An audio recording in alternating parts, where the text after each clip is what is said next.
Hello, on the screen is a summary of what I will go over in this video. Make sure to watch to the end so you don't miss anything. Step 1. Understand what NFHS Network actually is. It's a streaming service that broadcasts high school sports events from across the country, including football, basketball, volleyball, and more. You'll need an internet connection and a compatible device to access it. Step 2. Choose your streaming device.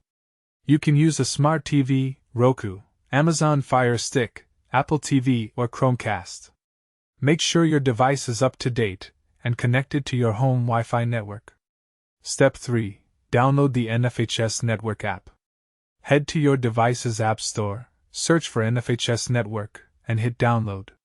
The app is free to install, though some content requires a subscription.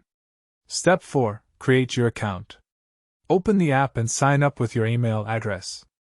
You'll need to verify your email and set a password. This account will save your preferences and subscriptions. Step 5. Subscribe to a plan and start watching. Choose between the free tier with limited content, or upgrade to a paid subscription for full access to all games.